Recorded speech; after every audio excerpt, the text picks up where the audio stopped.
वैद्युत क्षेत्र। ये भैया वैद्युत क्षेत्र क्या होता है? चलो हम लोग जानते हैं। Electric field.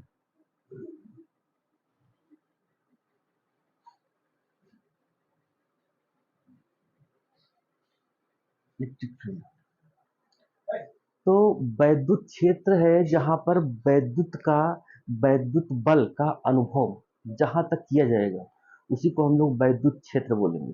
अब वैद्युत बल कहां तक रखेगा?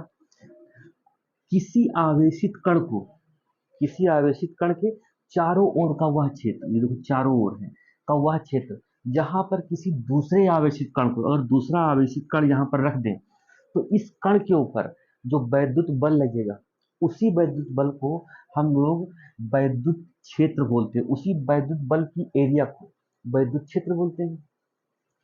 तो किसी आवेशित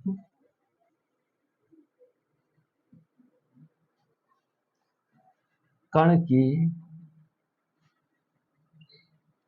चारों ओर का क्षेत्र जहां किसी दूसरे आवेशित कण को रखने पर रखने पर उस पर वैद्युत बल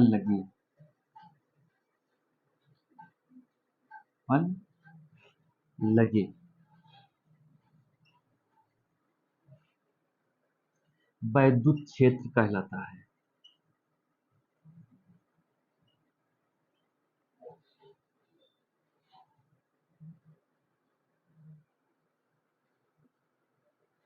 आवेशित, किसी आवेशित कण के चारों ओर का वह क्षेत्र, ठीक है ना, जिसमें कोई दूसरा आवेशित कण रखा जाए तो इस कण पर भी वैद्युत बल लगे, वैद्युत बल का अनुभव हो, तो उसी क्षेत्र को हम लोग वैद्युत क्षेत्र बोलते हैं। अब यहां से हम लोग देखेंगे वो दूसरा कण, ये आवेशित कण मान लीजिएगा है चार्ज्ड है, तो इसकी एरिया में दूसरा कण जो हम रखें वो भी आवेशित होना चाहिए। आवेशित होगा तभी तो उसको वैद्युत बल लगेगा।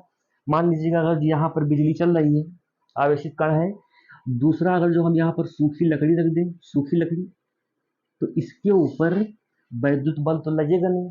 अगर जो वैद्युत बल लगता ये आवेशित होती तो सरिया से जो लोग तार हलाते हैं, टन टन करते हैं, तो उस तार में झटका लगता, करंट बचता आदमी को, इसीलिए सरिया आवेशित होती है। तो लकड़ी के, किसी लकड़ी के लट्ठे से हम लोग बिजली का तार जो हिलाते हैं या कहीं तार फंस जाता है तो लकड़ी के लट्ठे से हिलाते हैं क्योंकि वो आवेशित नहीं है। इसकी शर्त है कि आवेशित होना चाहिए। ये हो जाएगा हमारा वैद्युत क्षेत्र। अब वैद्युत क्षेत्र की तीव्रता क्या होती है? किसी बिंदु आवेश के कारण,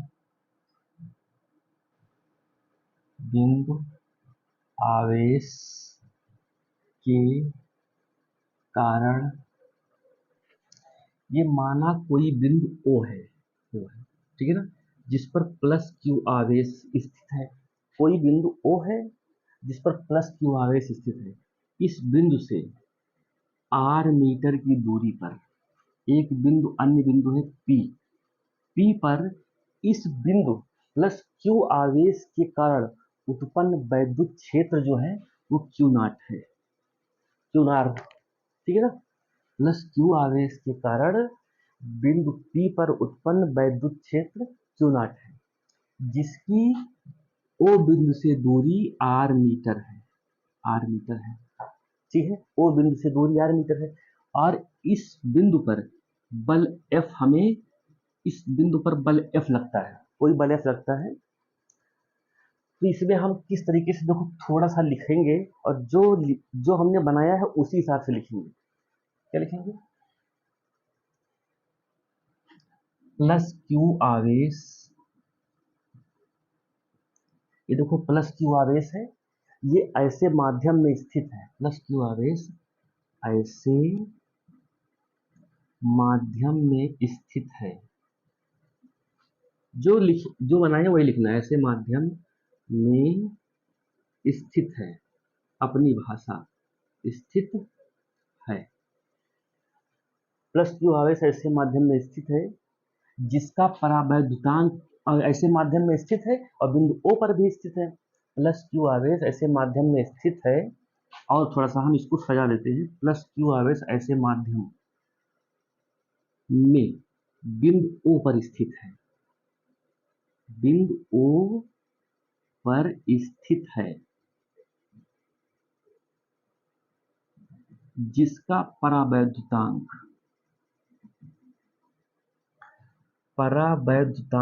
K है।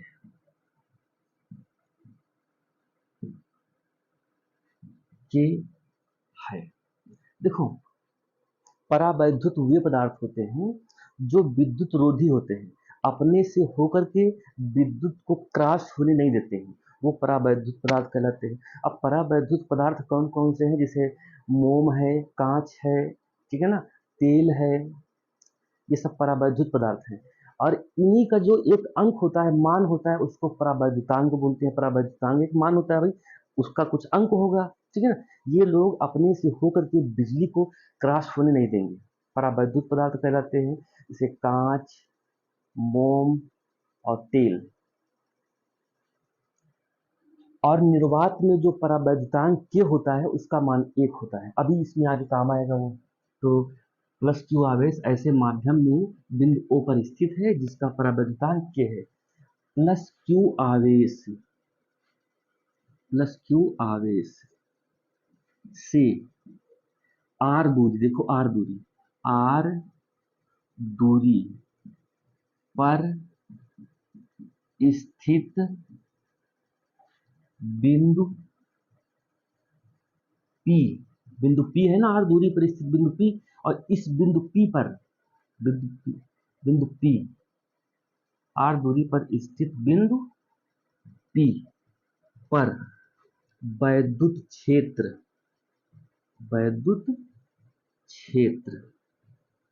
Q नॉट, ठीक है ना। ये जो Q नॉट है, प्लस Q आवेश के कारण एक वैद्युत क्षेत्र उत्पन्न हुआ है, और जो वैद्युत क्षेत्र है वो बिंदु P पर है, जिसकी O से दूरी R है, R मीटर है। तो यही हम लिखेंगे, बिंदु P पर वैद्युत क्षेत्र Q नॉट की तीव्रता हमें ज्ञात करनी है, तीव्रता पता करनी है,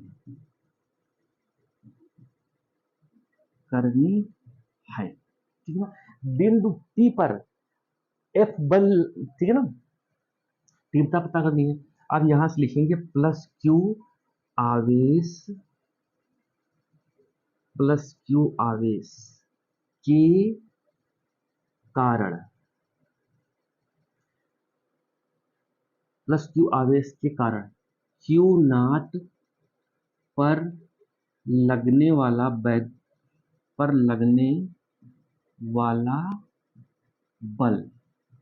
बल F बराबर 1/4 pi epsilon naught K into q naught upon R square.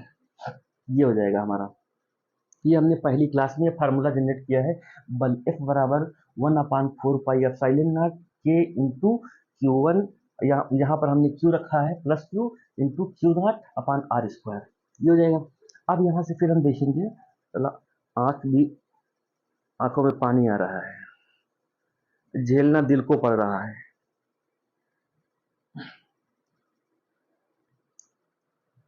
ये हो जाएगा भैया हमारा। अब यहाँ से हम लिखेंगे वैद्युत क्षेत्र की जो तीव्रता हमें निकालनी है, ठीक है ना।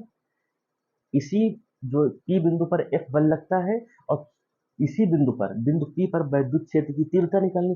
तो वैद्युत क्षेत्र की तीव्रता का जो फार्मूला होता है E बराबर, ठीक है ना, F अपान क्यू नॉट।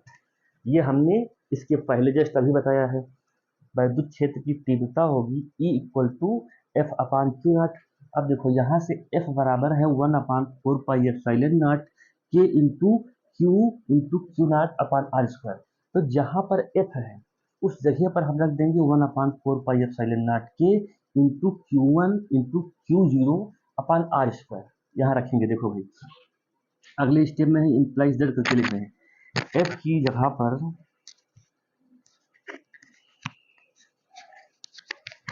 देखो, एफ की जगह पर हम रखेंगे 1/4 पाई एप्सिलॉन नॉट के into Q0 upon R square. अभी देखो, यहाँ से एक चीज देखेंगे, Q0 अपान में था, अभी तो हमने ये वो रखा हुआ है, F का मान रखा हुआ है। Q0 अभी नीचे रखा है, तो इसको हम गुणा करके लिखेंगे। गुणा में इसके नीचे अगर जो एक लिख दिया तो ये उल्टा हो जाएगा, 1/Q0। अब Q0 से Q0 कैंसिल हो जाएगा।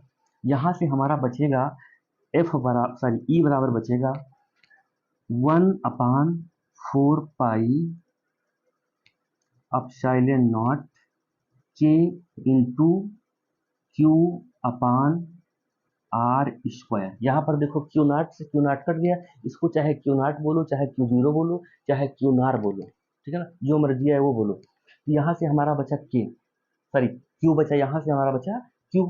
अब Q को मैंने लिख लिया और Q0 से Q0 कट गया, आर स्क्वायर नीचे बचा था, यहाँ 4 पाई एप्सिलॉन नॉट इंटू Q। अब निर्वात में यहाँ पर हम एक लिखेंगे, जो निर्वात होता है, निर्वात में परावैद्युतांक K का मान 1 होता है। तो निर्वात में K बराबर 1 रखने पर, जब K बराबर 1 रखेंगे तो जो इसकी वैद्युत क्षेत्र की जो तीव्रता आएगी, वैद्युत क्षेत्र की इंटेंसिटी जो आएगी 1/4 pi epsilon naught into Q upon R square, ये हमारा वैद्युत क्षेत्र की तीव्रता है। ये भाई स्क्रीनशॉट लेना है तो ले सकते हो। कूलाम का नियम, कूलाम ने क्या बताया था, किन्हीं दो स्थिर बिंदु आवेश के बीच लगने वाला, ठीक है ना, वैद्युत बल, वैद्युत बल होगा या तो आकर्षण करेगा, या तो प्रतिकर्षण करेगा, या तो अपनी ओर खींचेगा, या तो दूर भगाएगा। भाई बल दो ही तरीके होते हैं, या तो आकर्षण बल होगा या तो प्रतिकर्षण बल होगा। अब जो आकर्षण बल होगा तो वो किसी वस्तु को अपनी ओर चिपकाएगा, और जो प्रतिकर्षण होगा तो दूर भगाएगा। अब इसमें वैद्युत बल लगेगा। तो कूलाम के नियम के अनुसार किन्हीं दो स्थिर बिंदु आवेश के बीच लगने वाला वैद्युत बल, एक देखो ये बिंदु है O है, और ये बिंदु है हमारा P, ये इस पर Q1 आवेश है, इस पर Q2 आवेश है। तो कूलाम के नियम के अनुसार, और इनके बीच की दूरी है R। तो देखो इस इनके अनुसार, कूलाम के अनुसार, ठीक है ना, कूलाम के अनुसार, कहाँ पे मेरा आ रहा है, इनके अनुसार किन्हीं दो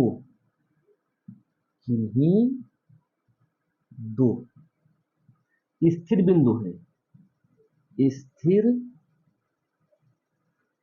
बिंदु, स्थिर बिंदु पर आवेशों, स्थिर बिंदु पर आवेश Q1 है Q2 है, स्थिर बिंदु पर आवेशों के बीच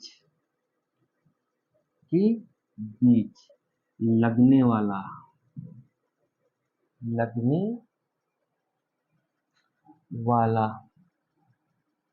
वैद्युत बल, ठीक है ना,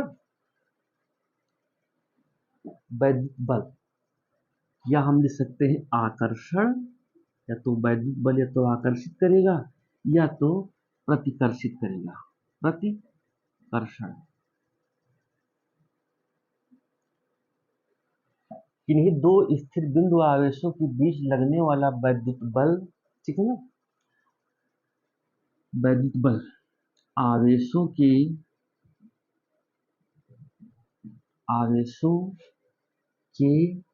गुणनफल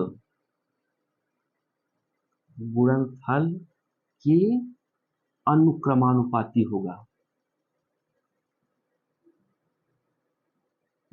अनुक्रमानुपाती होगा। कोई दो बिंदु है ओ पी, इन पर लगने वाला इन पर जो आवेश है Q1 और Q2 आवेश है, इन दोनों आवेशों के बीच की दूरी r है। तो कूलाम ने बताया था कि इन्हीं दो स्थिर बिंदुओं, देखो ओ पी स्थिर है बिंदु पर आवेशों के बीच लगने वाला वैद्युत बल, ये देखो आवेश है Q1 Q2, इनके बीच जो लगने वाला वैद्युत बल है वो वैद्युत बल या तो आकर्षण हो सकता है या तो प्रतिकर्षण, या तो अपनी ओर चिपकाएगा या तो दूर भगाएगा। ठीक है, आवेशों के गुणनफल क्या अनुक्रमानुपाती होता है, तो जो वैद्युत बल F होगा तो अनुक्रमानुपाती होगा आवेशों का गुणनफल Q1 है इंटू Q2 है। इसको हमने बनाया समीकरण 1। अब दूसरा बिल्कुल गुरुत्वाकर्षण के जैसा है।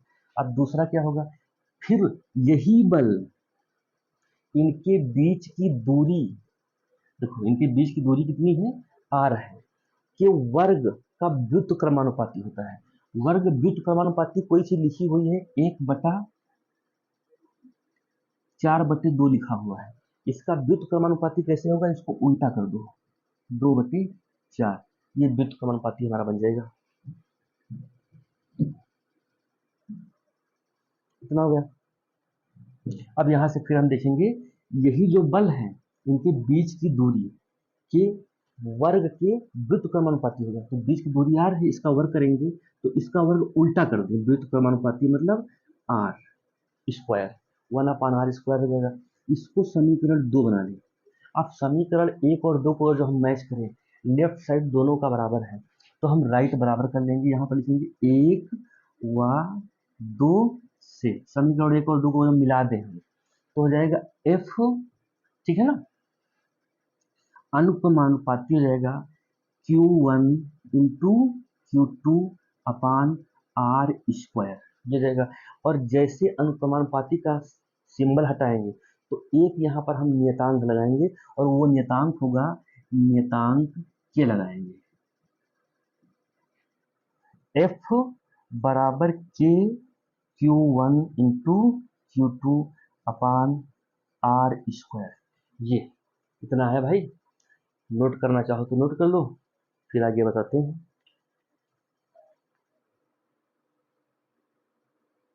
यदि इसी आवेशित कण को निर्वात अथवा वायु में रखा जाए तो के का मान क्या होगा, यहां से हम देखेंगे, मार्कर बदल देते हैं। इसी आवेशित कण को जब हम निर्वात में रखेंगे, निर्वात में